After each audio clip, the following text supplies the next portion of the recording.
You think you are a rational person. You weigh evidence carefully. You make decisions based on logic and facts. You are not easily fooled. You trust your own judgment. And you are wrong. Not occasionally. Not in edge cases. Systematically, predictably, reliably wrong, in ways that have been documented, replicated, and confirmed by decades of some of the most rigorous research in the history of psychology. And the most unsettling part is not that you make mistakes. It is that the machinery that produces those mistakes is largely invisible to you. It operates below the level of conscious awareness. It shapes your perceptions, your judgments, your decisions, and your memories in ways you almost never notice and almost never question. This is not an insult. It is not a criticism of your intelligence or your character. It is simply the truth about how the human mind works. A truth that one man spent over 40 years of his life documenting with a rigor, a depth, and an intellectual honesty that earned him the Nobel Prize in Economics in 2002, despite never having taken a single economics course in his life.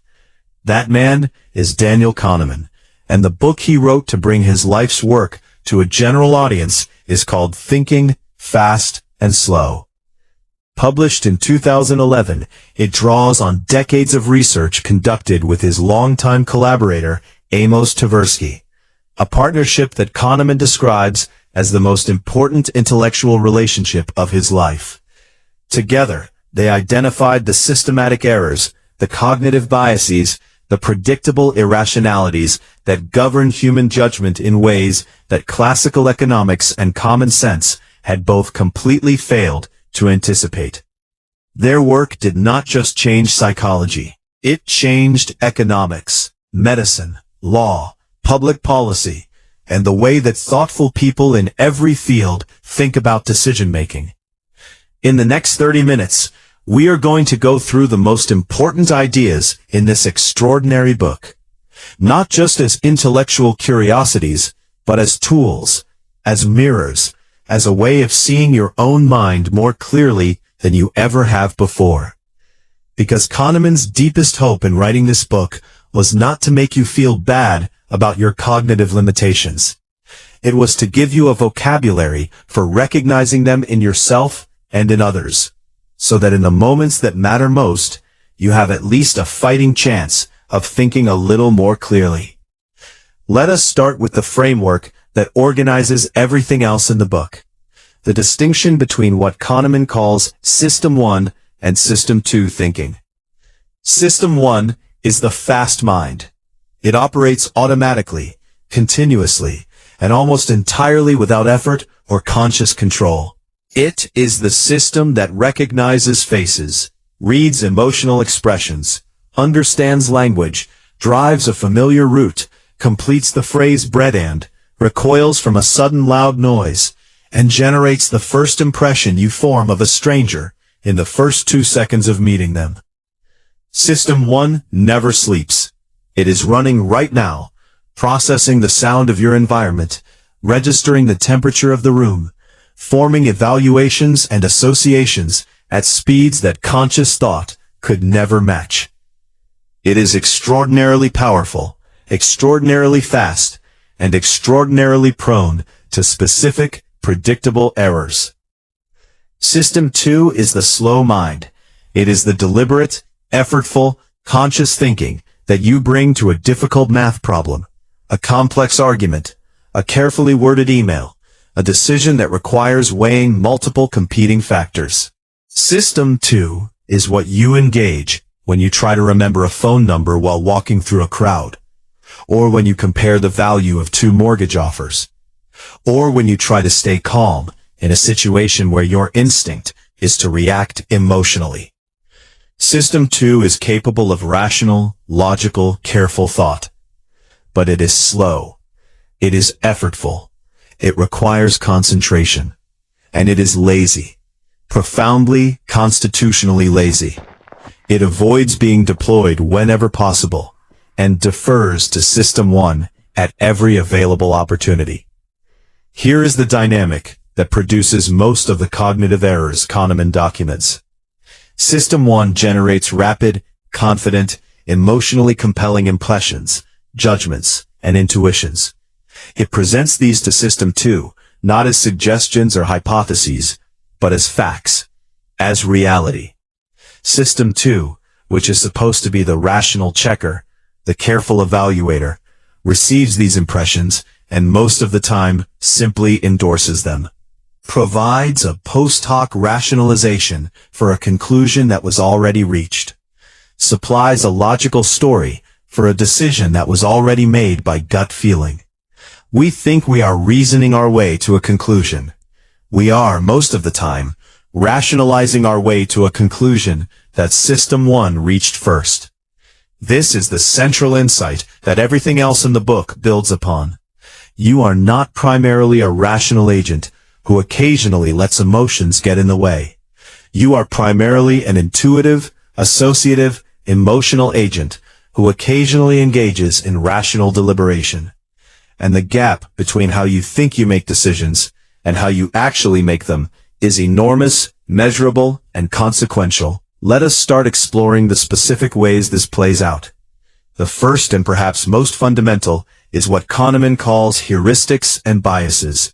A heuristic is a mental shortcut, a rule of thumb that System 1 uses to produce quick, usually adequate answers to questions that would require much more effort if answered carefully. Heuristics are not stupid. They evolved because they work well enough most of the time. The problem is that they work by substituting a simpler question for a harder one, and that substitution introduces systematic errors in predictable situations. He illustrates this with what he calls the substitution principle. When you face a difficult question that your mind cannot easily answer, System 1 automatically and silently substitutes an easier question and answers that instead. You do not notice the substitution has happened. You experience yourself as answering the original question, but you are not. You are answering the easier one. For example, the difficult question is, how much should I contribute to this charity? The easier question that System 1 silently substitutes is, how much emotion do I feel right now about the problem this charity addresses? You answer the emotional question and experience it as having answered the financial question. This is why charitable donations are dramatically higher when people are shown a photograph of a single identified child in need than when they are shown statistics about millions of children in need. The statistics require effortful System 2 processing. The photograph produces an immediate System 1 emotional response. And the emotional response drives the behavior that you then rationalize as a considered judgment. Now let us talk about one of the most famous and most practically important concepts in the book. The anchoring effect. Anchoring is the tendency for any number you encounter, even a completely arbitrary one, to influence your subsequent numerical judgments. It is one of the most robust and most replicated findings in all of cognitive psychology. And it is so powerful that it affects expert judgment in domains where experts are supposed to be immune to it. Kahneman describes a classic demonstration. Participants spin a wheel that is rigged to land on either 10 or 65. They are then asked to estimate the percentage of African countries in the United Nations. The people who spun 10 guessed an average of 25%. The people who spun 65 guessed an average of 45%. The number on the wheel was completely random. It had no logical relationship to the question whatsoever. And it moved the estimates by 20 percentage points. That is the anchoring effect. A random number, once encountered, becomes a reference point that distorts all subsequent judgments. The practical implications are everywhere. In salary negotiations, the first number put on the table becomes the anchor around which all subsequent discussion revolves. In retail pricing, the original price shown before the sale price is an anchor that makes the discounted price feel like a bargain, regardless of what the actual value of the item is. In legal proceedings, the amount of damages requested by the plaintiff anchors the jury's deliberations, even when judges explicitly instruct jurors to ignore it. In real estate, the listing price of a house anchors the buyer's sense of its value before they have any other information. The anchor does not determine the outcome, but it bends the outcome toward itself with remarkable and consistent force. What can you do about anchoring? Kahneman's honest answer is not much. The effect is largely automatic and largely unconscious. What you can do is be aware of it. When you notice an anchor has been set, whether by someone else or by a number you encountered randomly, you can make a deliberate, effortful System 2 effort to question it, to ask yourself where it came from and whether it has any logical relationship to the question you are trying to answer.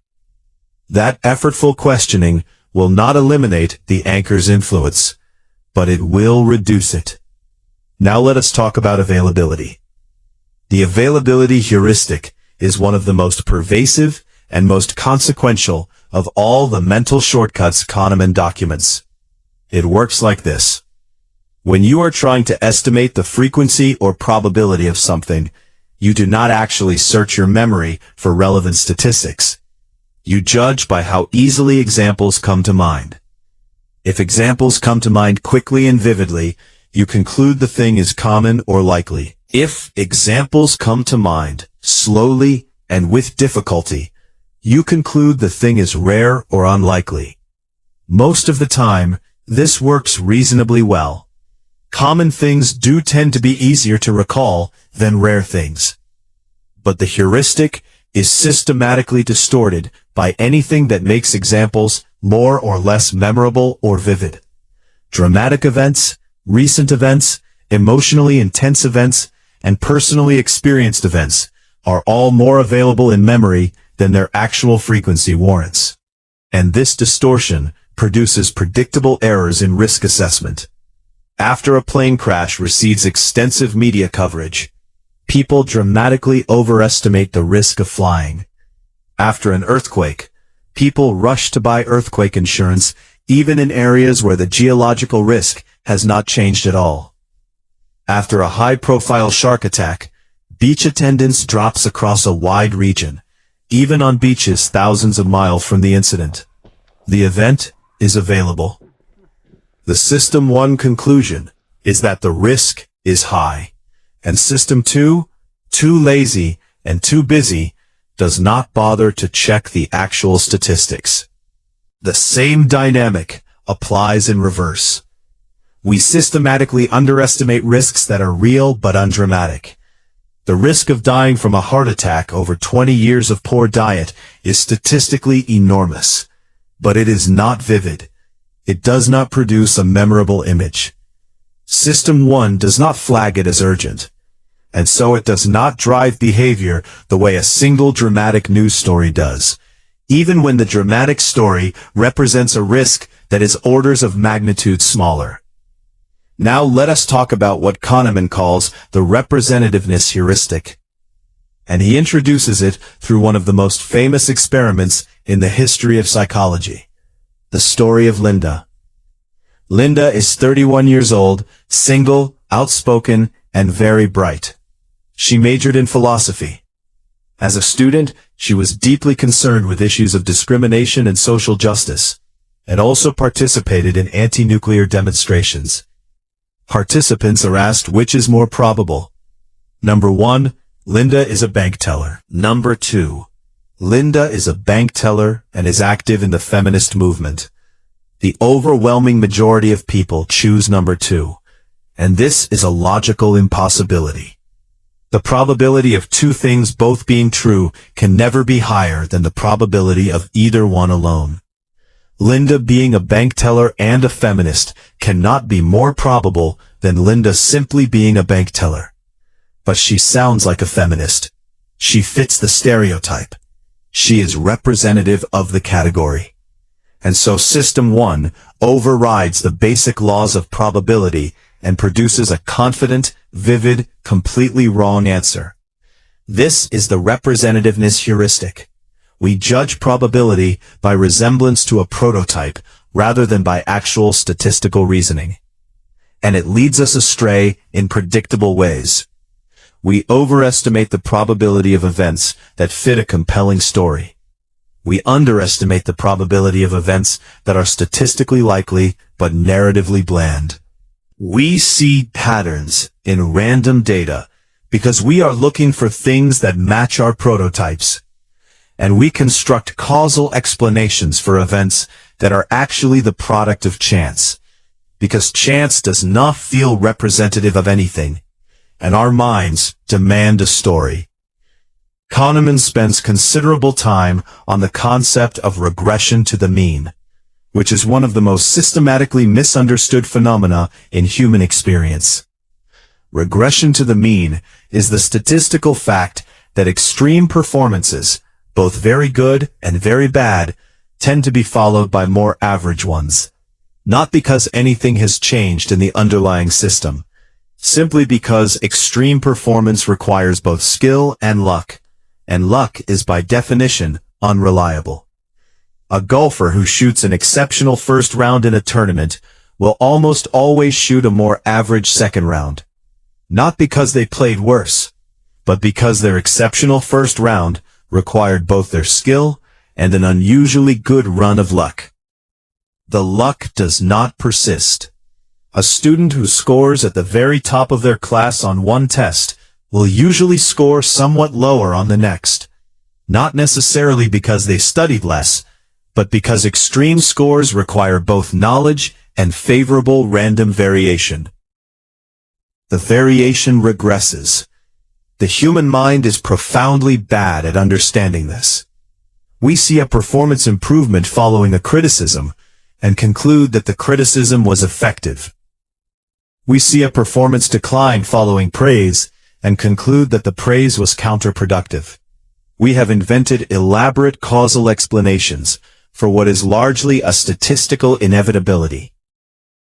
The consequence in management, in sports coaching, in education, in medicine, is that we systematically reinforce harshness, because harsh feedback tends to be followed by improvement, and we systematically undervalue warmth, because warm feedback tends to be followed by decline. Both are the products of our failure to understand regression to the mean. Now let us move into one of the most important and most practically relevant sections of the book. The part about prospect theory and the way human beings actually experience gains and losses. This is the work that most directly earned Kahneman the Nobel Prize. And it overturns centuries of economic theory in a single elegant set of observations. Classical economic theory assumed that people make decisions by calculating expected utility, by rationally weighing the probability of different outcomes against their value, and choosing the option with the highest expected return. Kahneman and Tversky demonstrated that this is almost never what actually happens. People do not make decisions based on final states of wealth. They make decisions based on changes from a reference point.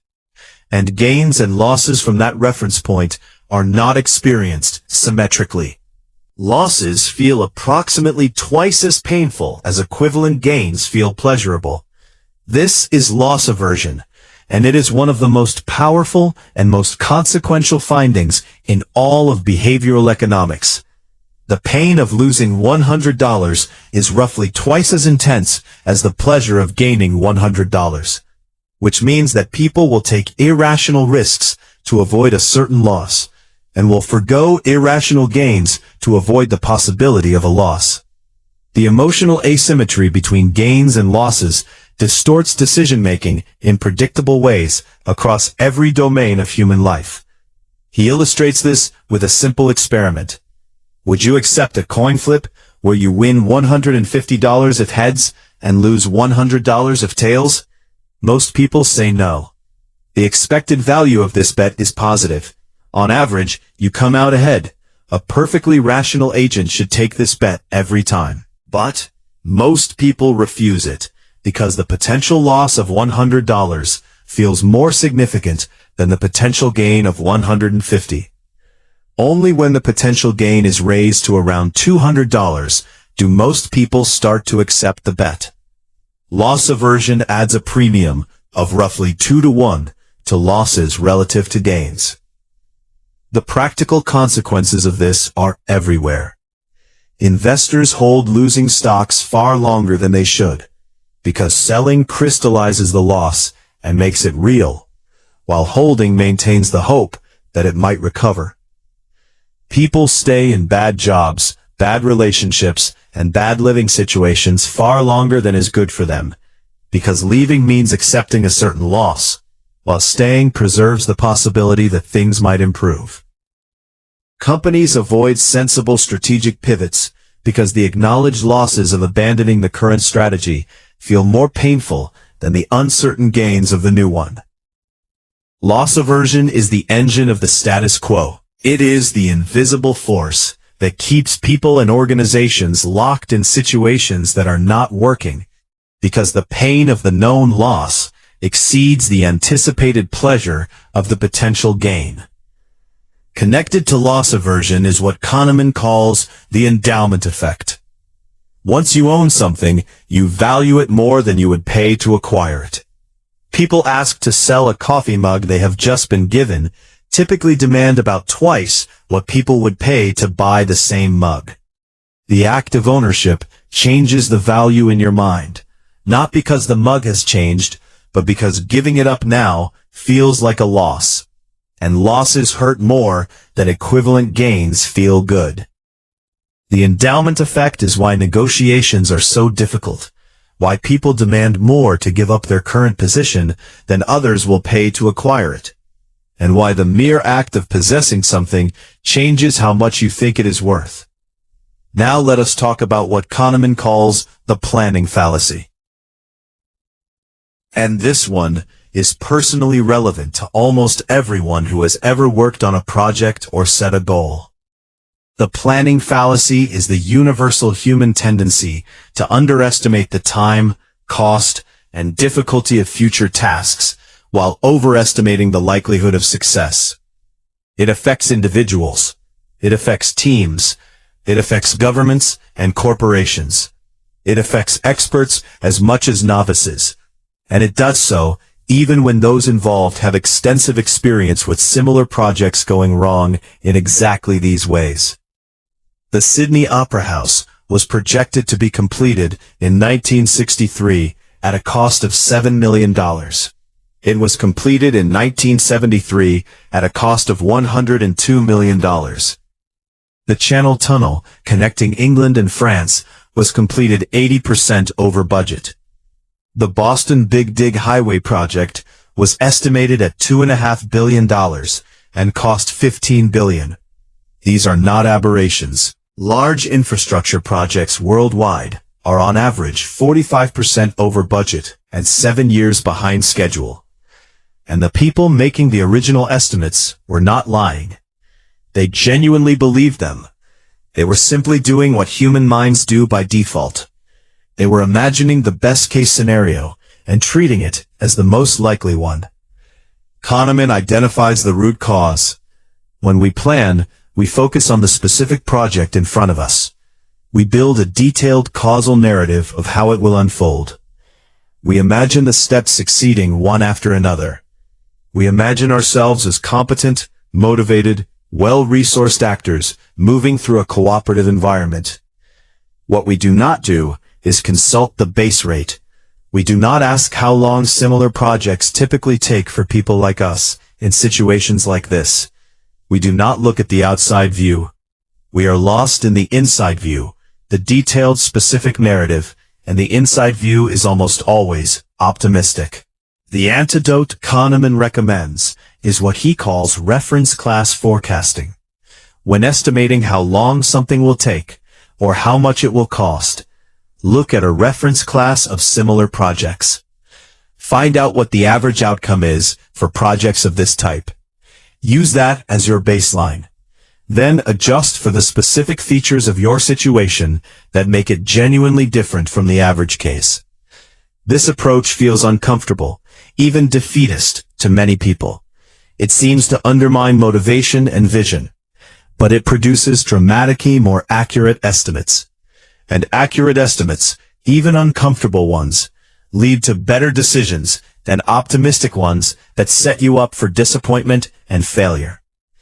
Now let us talk about one of the most subtle and most fascinating concepts in the book: the distinction between what Kahneman calls the experiencing self and the remembering self. This distinction has profound implications for how we think about happiness, about life decisions, and about what it even means to have a good life. The experiencing self is the you that is living through each moment of your life as it happens, the actual felt quality of each passing second. The remembering self is the you that constructs and stores the story of your life, that evaluates experiences after they are over, that tells the story of what happened. And these two selves have different interests, different priorities, and different ways of evaluating experiences, and they often conflict. Kahneman describes a classic experiment. Two groups of patients undergo painful medical procedures. Group 1 has a procedure that lasts 8 minutes at a consistent level of discomfort. Group 2 has the same procedure, but then has an additional 3 minutes at a lower but still uncomfortable level. Group 2's procedure is objectively worse. It involves more total pain for a longer time. But when patients are asked to evaluate their experience afterward, Group 2 rates it as significantly less unpleasant. Why? Because the procedure ended at a lower level of intensity. The remembering self evaluates experiences largely based on how they feel at their peak moment of intensity and how they feel at the end. The total duration has very little influence on the remembered evaluation. This is the peak-end rule. Your remembered experience of any event is dominated by its most intense moment and its final moment. Everything in between is largely lost, and this creates a systematic divergence between the experiencing self and the remembering self that has enormous practical consequences. We make decisions about future experiences based on how we expect to remember them, not based on how we will actually experience them moment to moment. We choose vacations that will make good stories and good photographs, rather than ones that will provide the most moment-to-moment enjoyment. We endure unpleasant experiences if they have a good ending, even though the unpleasant moments were real and felt real as we lived through them. We discount long periods of quiet contentment because they do not make compelling stories, and we overweight dramatic peaks and memorable endings. Kahneman asks a genuinely challenging question. Which self should matter more? The experiencing self that lives through each moment, or the remembering self that constructs the narrative and uses it to make future choices? He does not give a simple answer, but he suggests that we are systematically overvaluing the remembering self and undervaluing the experiencing self, that we are sacrificing genuine present moment quality of life in the service of constructing a better memory, and that a life well lived requires attending to both. Now let us talk about confidence, because Kahneman's treatment of human overconfidence is one of the most humbling sections of the book. And it is particularly relevant because overconfidence is not equally distributed across people. It is highest in the people who are most visible, most vocal, and most influential. The people whose judgments most affect the rest of us. He introduces what he calls the illusion of validity. Experts in many fields develop a strong subjective sense of confidence in their judgments that is not matched by actual predictive accuracy. Stock pickers consistently believe their stock selections will outperform the market.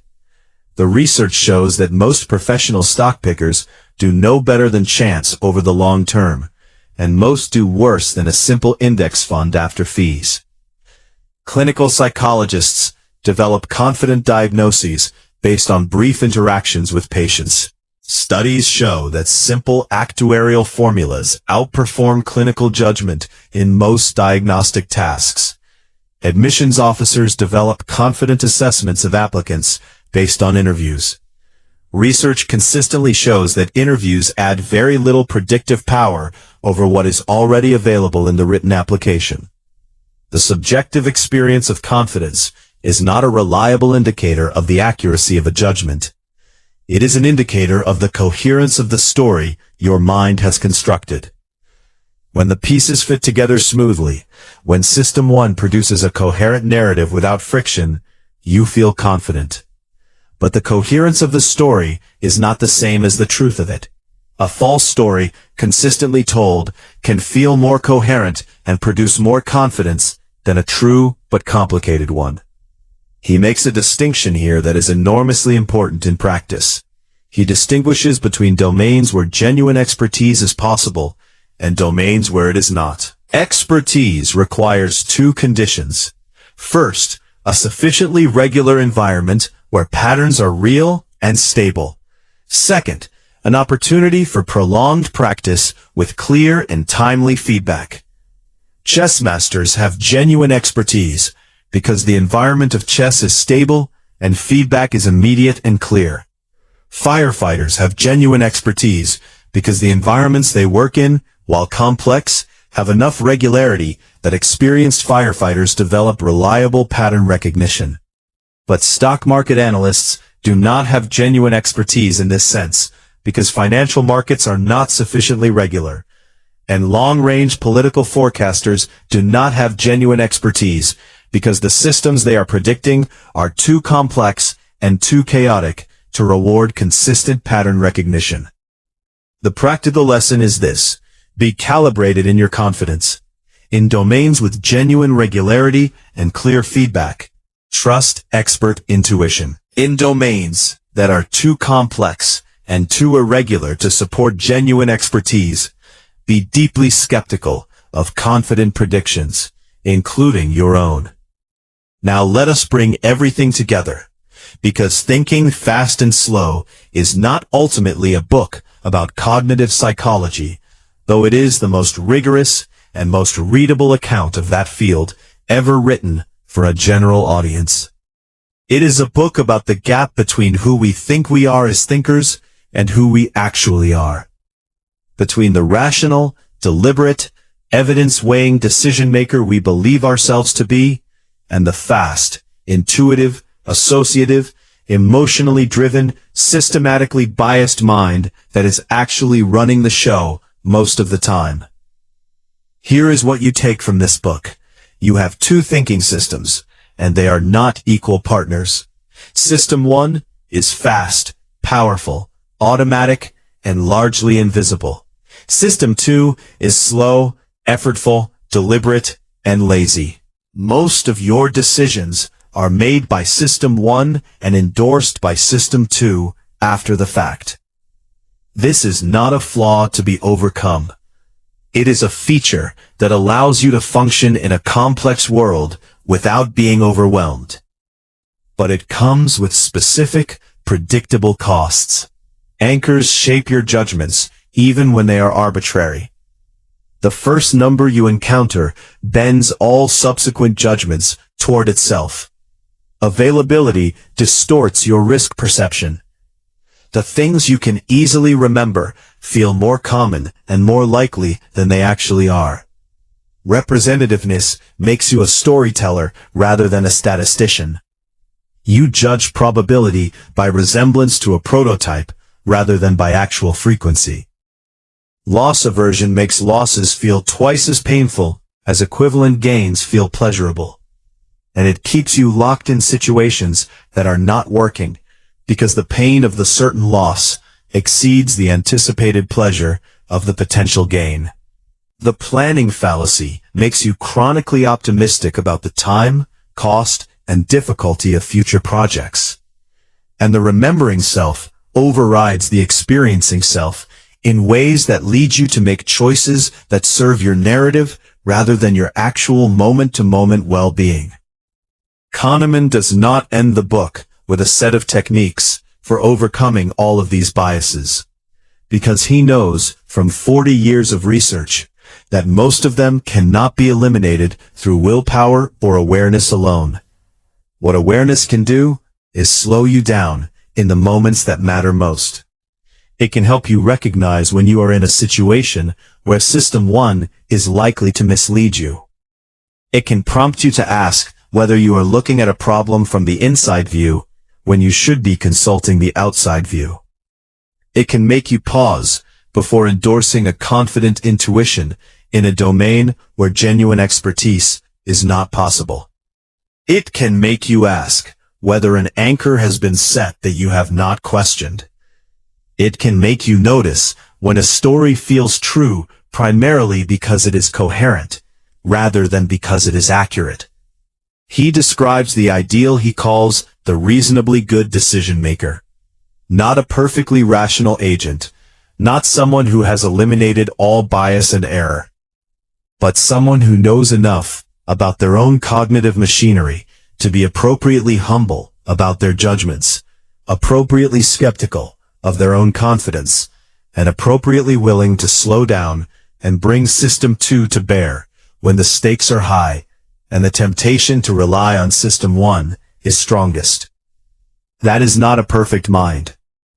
And in a world that constantly exploits the predictable irrationalities of human thinking, in markets and media and politics and advertising and every other domain where someone is trying to influence what you believe and what you decide, a wiser mind is not just a philosophical achievement.